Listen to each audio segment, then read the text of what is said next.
بسم اللہ الرحمن الرحیم۔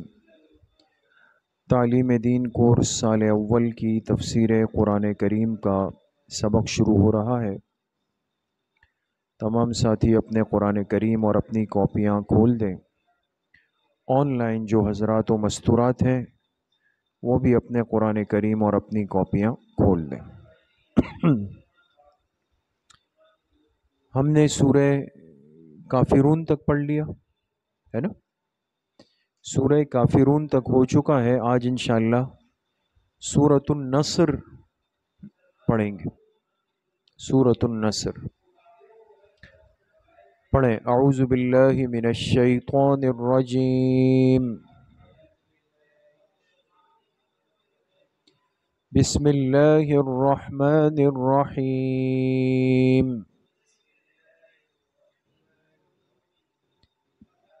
اذا جاء نصر اللہ والفتح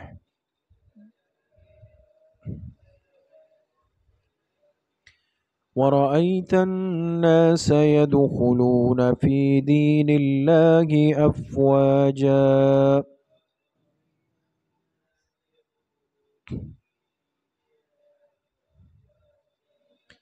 فسبح بحمد ربك واستغفر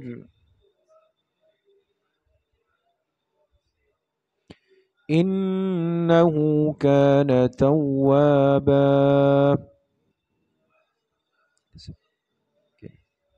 صدق اللہ العظیم۔ یہ سورۃ النصر ہے، اور آپ اگر قرآن کریم میں دیکھیں تو اس میں لکھا ہوا ہے سورۃ النصر مدنیہ، ہے نا؟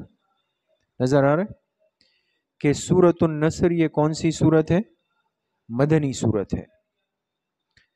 ایک تو اس میں ایک بات سمجھ لیں اور اس کو لکھ بھی لیں، ترجمے سے پہلے ایک بات لکھ لیں فائدے کے عنوان سے۔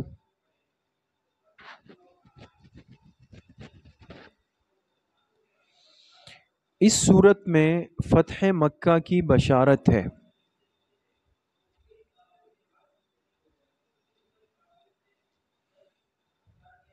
اس سورت میں فتح مکہ کی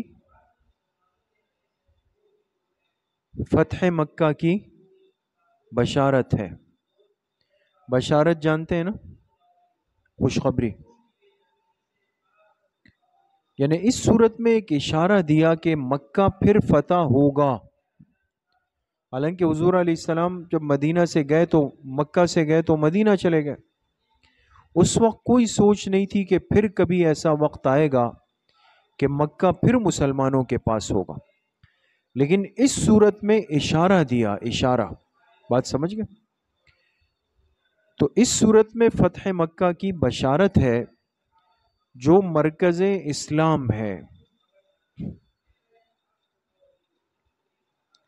جو مرکز اسلام ہے۔ اس لیے اکثر مفسرین کے نزدیک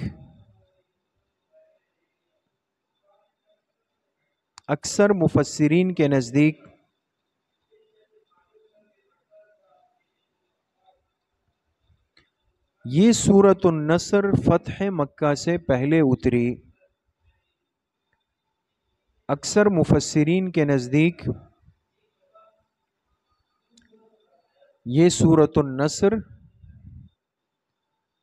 فتح مکہ سے پہلے اتری۔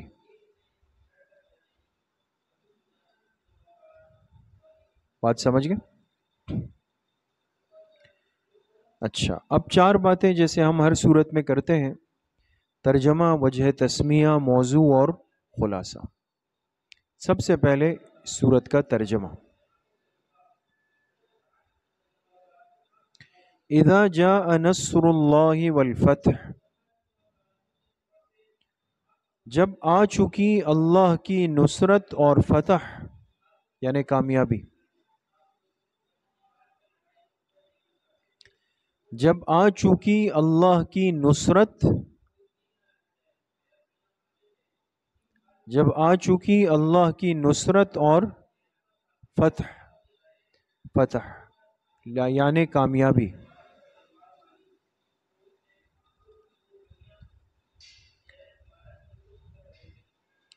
وَرَأَيْتَ النَّاسَ يَدْخُلُونَ فِي دِينِ اللَّهِ أَفْوَاجًا، اور آپ دیکھ لیں لوگوں کو، اور آپ دیکھ لیں لوگوں کو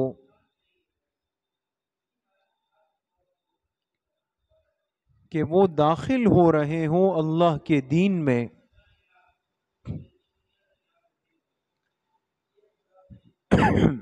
کہ وہ داخل ہو رہے ہوں اللہ کے دین میں، افواجا فوج در فوج، فوج در فوج.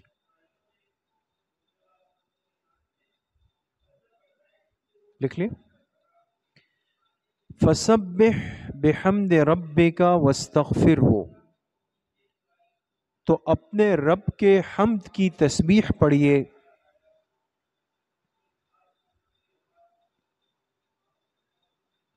تو اپنے رب کے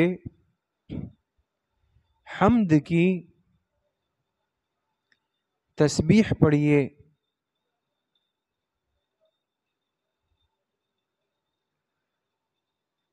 واستغفرہ، اور استغفار کیجیے، اور استغفار کیجیے.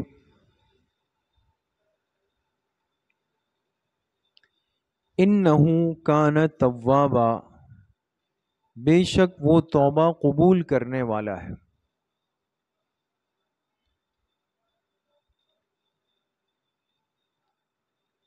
بے شک وہ توبہ قبول کرنے والا ہے. بات سمجھ گئے؟ اب دیکھیں ایک بات تھوڑی سی سمجھ لیں. اس صورت میں اللہ تعالیٰ نے آپ علیہ الصلاۃ والسلام کو ایک خوشخبری سنائی، جس کو ہم پیشن گوئی کہتے ہیں. پیشن گوئی کیا ہوتی ہے؟ کہ ایک چیز آنے والی ہے، ابھی ہوئی نہیں، لیکن آپ کو بتا دیا جائے کہ بھئی گڈ نیوز آنے والی، اچھی خبر آنے والی، انسان خوش ہو جاتا ہے. تو آپ علیہ الصلاۃ والسلام مدینہ منورہ میں تھے، اللہ پاک نے آپ پر یہ صورت اتار دی اور اس میں اشارہ کیا، پیشن گوئی کی، کہ وہ شہر جہاں سے آپ کو نکالا گیا تھا، آپ کے ساتھیوں کو نکالا گیا تھا، وہاں آپ دوبارہ جانے والے ہیں. اور جانا بھی ایسا نہیں ہوگا بلکہ اللہ کی نصرت کے ساتھ ہوگا اور کامیابی کے ساتھ ہوگا، غالب بن کر جائیں گے آپ. سمجھ میں آ گئے؟ ایک تو یہ خوشخبری ملی. دوسرا یہ اشارہ دیا کہ جب آپ مکہ فتح کر لیں گے تو پھر آپ اپنی آنکھوں سے دیکھیں گے کہ یدخلون فی دین اللہ افواجا، پھر لوگ آپ کے دین کو قبول کرنے کے لیے ٹوٹ پڑیں گے. بہت سارے لوگ عرب میں ایسے تھے، یہ تفسیروں میں حدیث میں لکھا ہے، کہ جو صرف اس انتظار میں تھے کہ اگر یہ پیغمبر واقعی سچے برحق پیغمبر ہے تو یہ دوبارہ مکہ آئیں گے، مکہ فتح کریں گے. وہ انتظار میں تھے اور کہتے تھے جس دن ایسا ہوا تو ہم فوراً ایمان لائیں گے. تو اللہ پاک نے فرمایا مکہ بھی فتح ہوگا اور لوگ پھر جماعتوں کی جماعتیں آ کر آپ کے دین پر داخل ہوں گی، ایمان قبول کر لیں گے. سمجھ میں آ گئے؟ لیکن اس کے ساتھ ساتھ اللہ پاک نے ایک اور بات ارشاد فرمائی، دیکھیں فسبح بحمد ربک واستغفرہ. فرمایا جب ایسا ہو جائے نا کہ مکہ فتح ہو جائے، لوگوں کی بڑی تعداد دین میں آ جائے گی، تو پھر آپ نے کیا کرنا ہوگا؟ پھر آپ تسبیح کریں، تحمید کریں، استغفار کریں. سمجھ میں آ گئی؟ اب پیغمبر کی زندگی کا جو اصل کام ہے نا، اصل کام وہ لوگوں کو ہدایت کے راستے پر لانا ہے. اصل محنت دعوت الی التوحید ہے. سمجھ میں آ گئی؟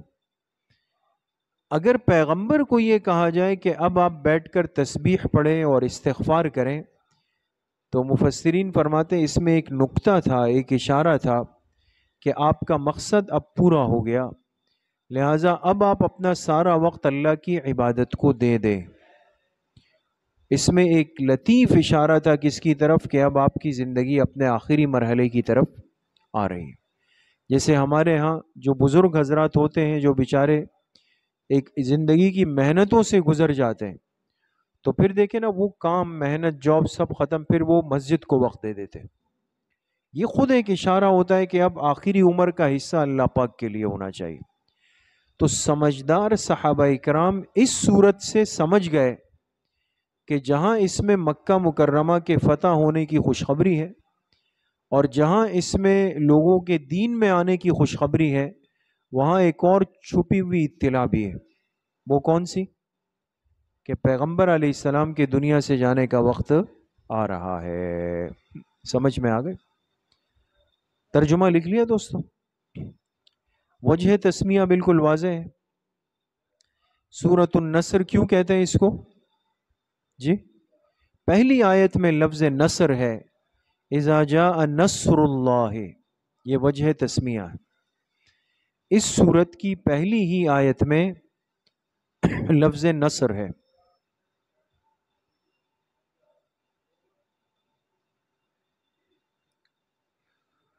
سمجھ گئے دوستو؟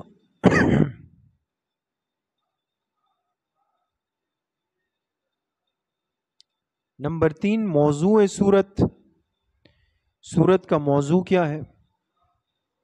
موضوع، موضوع یعنی ٹاپک، عنوان۔ لکھیں، توحید کے داعی کے فرائض۔ توحید کے داعی کے فرائض یعنی توحید کی دعوت دینے والے کے فرائض بتائے گئے، ذمہ داری بتائی گئی۔ توحید کے داعی کے فرائض، اور آگے لکھیں تسبیح، تحمید اور استغفار۔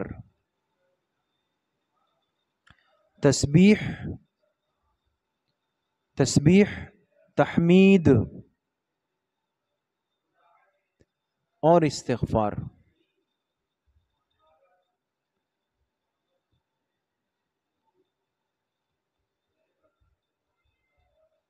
سمجھ میں آ گئے؟ خلاصہ سورت کیا ہے؟ سورت کا خلاصہ،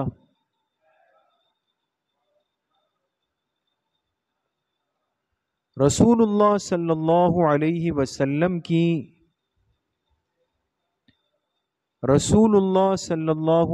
وسلم کی کامیاب زندگی کی حد،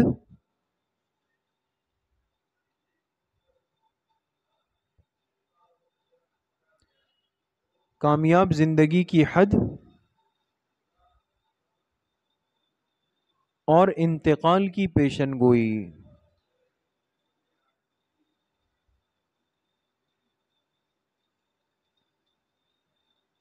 اور انتقال کی حد لمٹ، اور انتقال کی پیشن گوئی۔ لکھ لیا؟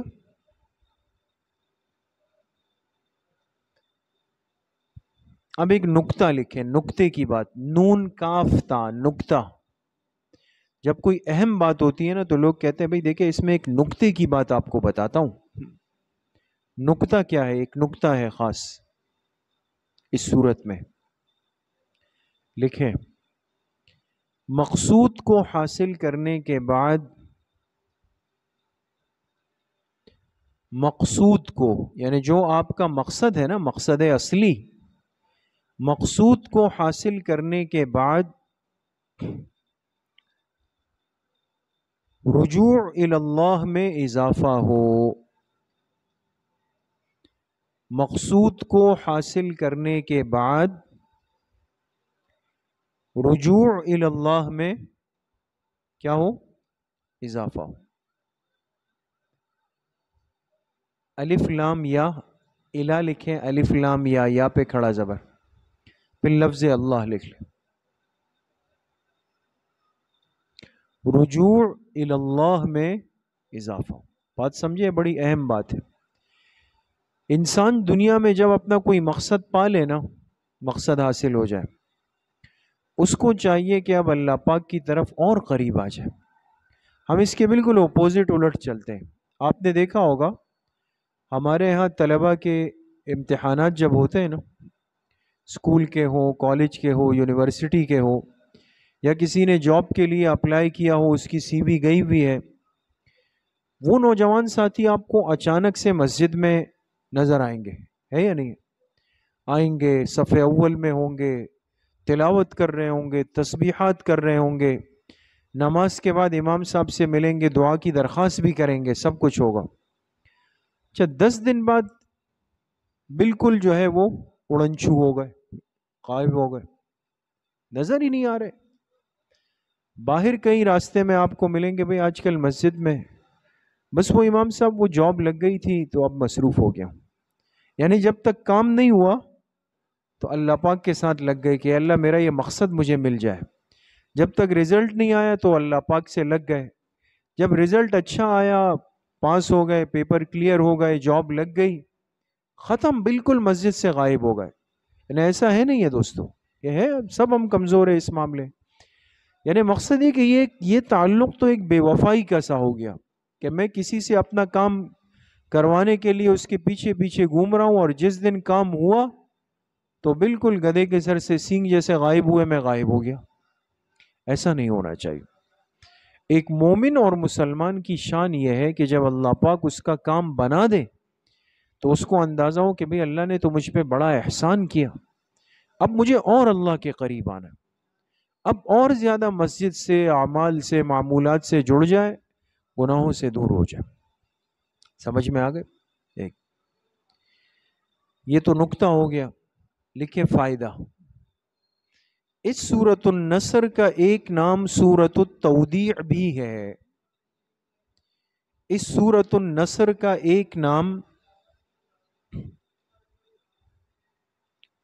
سورۃ النصر کا ایک نام سورۃ التودیع، تا واو دال یا عین، تا واو دال یا عین، تودیع.